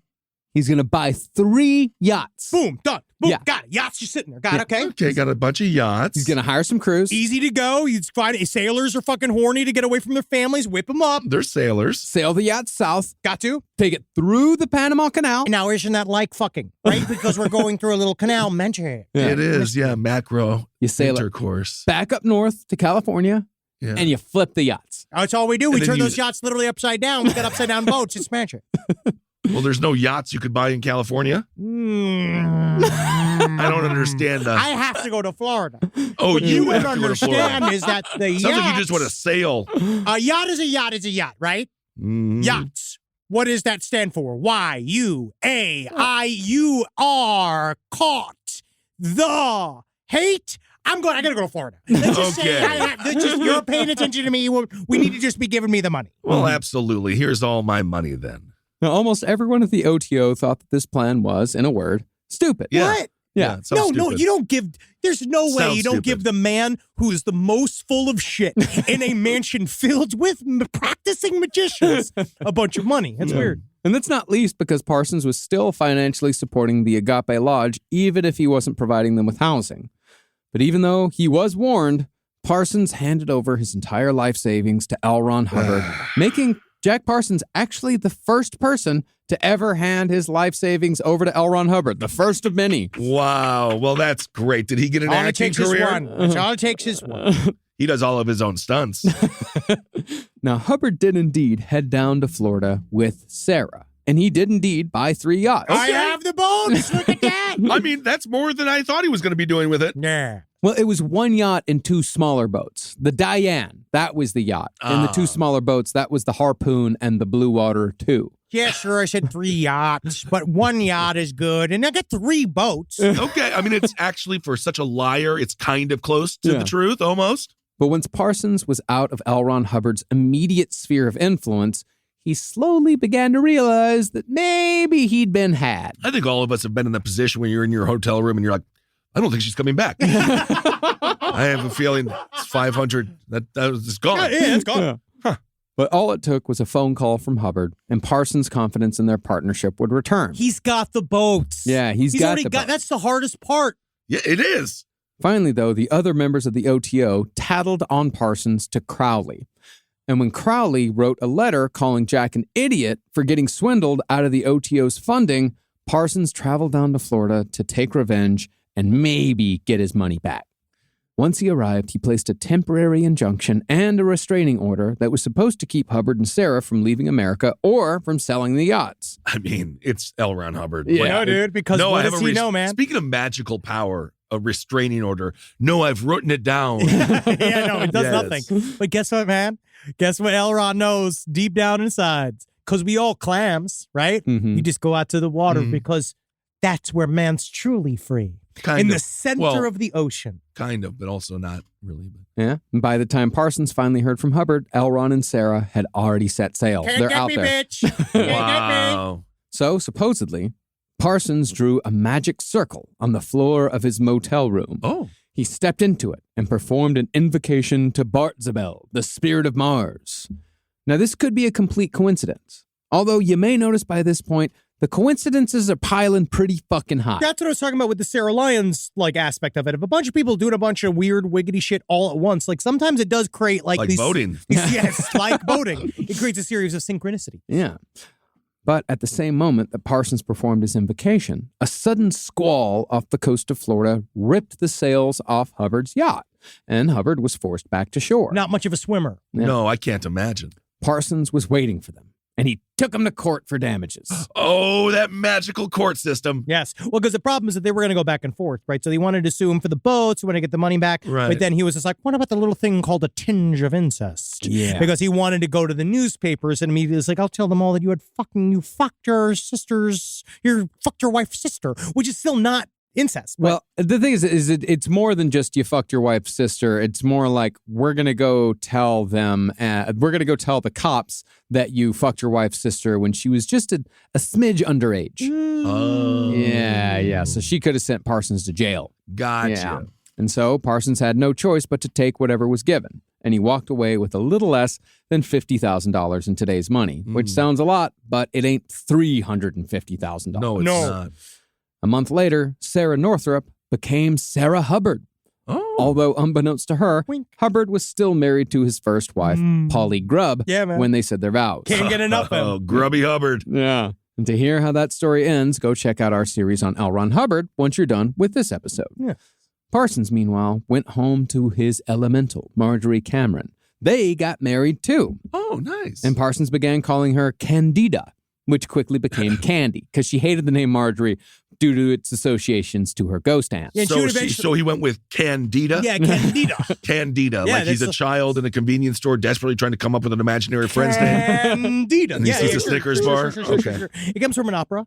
I do think that there was something magical, but Marjorie Cameron would go as also Cameron. from Yeah. then on out. Oh. Cameron and Parsons soon moved into the coach house behind the parsonage, and Parsons, perhaps humiliated by his loss to Hubbard, he soon resigned from the OTO. L. Ron Hubbard drank his milkshake. He drank his magical milkshake. He showed up. He sapped everything fucking out of him, and he left them for nothing. The Babylon working, nothing happened. No. And now they're just sitting, and he is understanding what's happened. His fortune is decimated. Oh. He's left his career that in his fucking record-breaking world in rocket science. He left all that. Now he's got Marjorie Cameron, who is his fun elemental, now is his wife. Wow. The parsonage was demolished soon after. Literally bulldozed. Yeah. A Dahmer apartment building? And supposedly, when OTO members surveyed the site, they found a copy of Aleister Crowley's Book of the Law conspicuously placed amidst the rubble. Ooh. Now, concerning L. Ron Hubbard and the OTO, the time he spent with Parsons would remain somewhat of a secret until an article was released in 1969 detailing their partnership, not too long after the Church of Scientology was established. Yes. In true Hubbard form, though, the church issued a fantastical lie with a hint of truth. Oh, hint Just of truth. a tinge of truth. It's a tinge of truth. They said that L. Ron Hubbard had actually been sent to the parsonage by the Navy to break up a black magic cult and rescue a girl. The man wouldn't that had be terminal conjunctivitis, according to his paperwork. Why would the Navy do that? It seems like more of a land. No, Would it be like an army thing? Or all land is solid water. Yeah. And, Didn't you see that? yeah, and Pasadena's like close to water. Yeah, dude. It's like it's like 3 hours away from the beach. yeah, kind of deserty, I thought. No, it's 3 hours to It's the a ocean. dry heat. Yeah. It's closer than Denver. See? Yeah, but Denver, I actually think gets more water just with snowfall. Oh, that's all I have to do. Great. Well, concerning the tinge of truth, Hubbard had destroyed the Agape Lodge for all he intents did. and purposes. Very Yeah. much so. And yeah. he had whisked Sarah Northrop away, even if he did later write a letter to Jack Parsons offering Sarah back. Listen to me, Jack. Is this one of those things where you get something on sale and you can't return? It's a final purchase. If you want her back, Right. she's totally available to be yours again. But like, did she want to go back to Jack? No. No. Well, then that also matters. doesn't it? Yes. She was fucked. It's like trying to return Chucky, the doll. Very much so. Yeah. It's like, I don't think he wants to be returned. I think it's returning any human. Like the idea Yeah. that you can return a human to Own somebody a else. human. Yeah, It's yeah. my human. Yeah. Take her back. Well, Yeah. Chucky is kind of human, isn't he?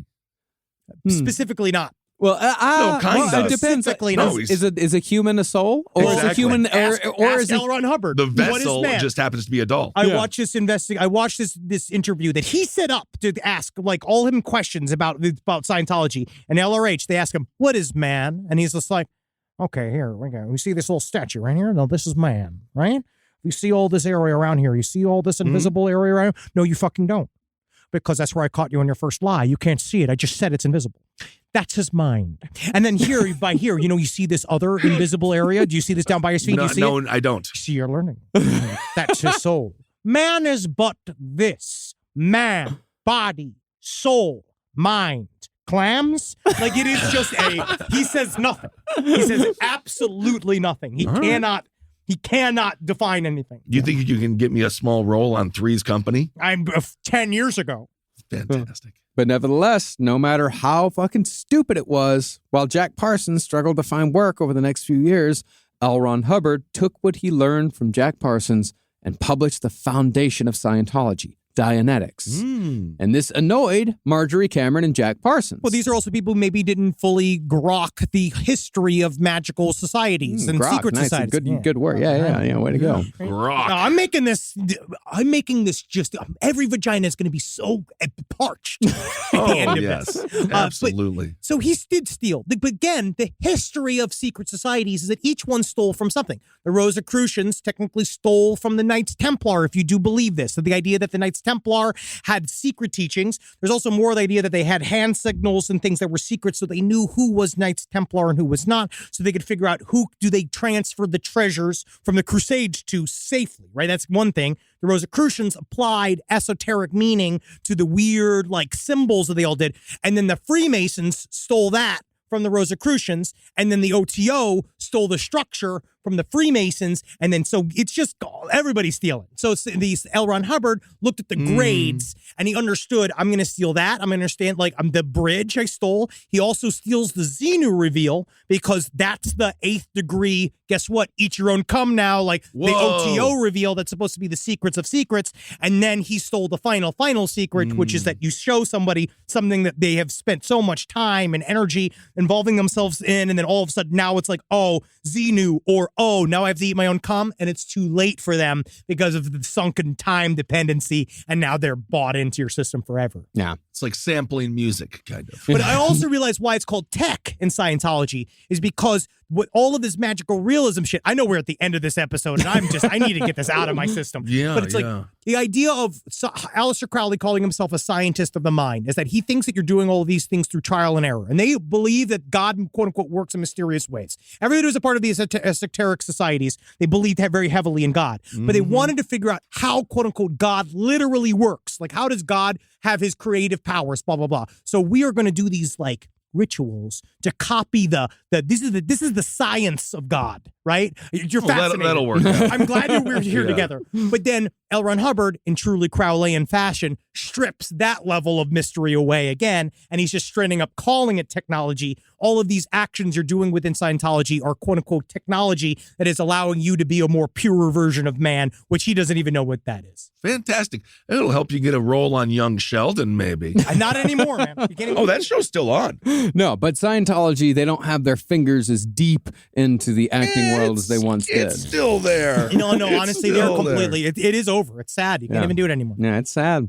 Well, the thing is that, Marjorie and Jack, they believe that Dianetics, it was a watered-down ripoff of Thelema. It just wasn't cool Dianetics anymore. makes no sense. Yeah, and Marjorie claimed that she actually caught L. Ron Hubbard dumpster diving behind Jack's house, trying to... Get out of here. Ron. Hey, Ron. We know it's you. Yeah, he's trying to retrieve papers that Jack had thrown out. Just anything that he can steal. Now, at their cores, Thelema and Scientology, they're pretty damn similar. As it was pointed out by author George Pendle, both religions preach that man is an immortal spiritual being, both say that his capabilities are unlimited, and both say that his spiritual salvation depends on his attainment of a quote-unquote brotherhood with the universe. But one really costs a lot more money. Yeah. than the Right. other one. Yeah. The difference is that the OTO is really hard to understand, it's extremely involved, and it's immediately weird and uncomfortable. Scientology, however, begins passively, begins with an audit, begins with you answering questions, begins with someone interested in you, and it's dressed in modernity. It's dressed as, and this is the new thing that we're doing. We're using science. We're using the modern world. We're not using all this other old stuff, old stuff that's just This ain't your dad. It's This fucking ain't up your- our Ingrams. It's not your daddy's magical rituals. Your grandpappy's. Did you guys ever do that in Union Square? There would be auditors. Did you guys ever do it? I was always like busy, had to go to work. Yeah. I just watch them. Yeah, it was Yeah. always at the subway station at 42nd and 8th. That was where I always saw the editors. They're Is not that there right? anymore. I kind of Yeah. miss them. Union Square, they always had one down there too, but I just never. But the OTO and the Golden Dawn and stuff, it was way more kind of like book club Yeah. than anything else. It was really going through, it was about esoteric knowledge, blah, blah, blah. But in Scientology, he did the thing where he was like, it's all practical and it costs money. So Mhm. like he turned it into a business, which is where Right. he was both correct and evil. Yeah.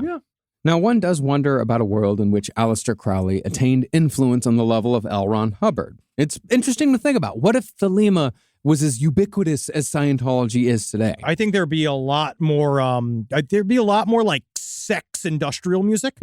Yeah. Like what was the name? What was it? Not Sigur Rós. No. What was that like sexy, like cocaine? Portishead. Oh, I think yeah. Portishead Portishead. would have made the national anthem. Trip hop. Yeah. But as it went instead, that boat trip that Hubbard took with Sarah after he scammed Jack Parsons, that was the beginning of Scientology. And it was also the beginning of the end for Jack Parsons. And that is where we'll pick back up for the conclusion to our series. All right. The reason why we're doing a fourth episode is because so much more came out in our research about Marjorie Cameron that we want to include. And then also really digging into the conspiracy theories of Jack Parsons' death. I mean, there is a lot of shit it's very strange, obviously. Many of these things may not appear as they seem. We'll talk about the Saturn death cult, on which I'm really just excited for. And also, did Jack Parsons make aliens? Mm-hmm. Ooh, and of course, this entire thing, don't forget, he dies very young. So that's kind of interesting. I'm in my Jack Parsons year, 38. Or was he just a sweaty guy?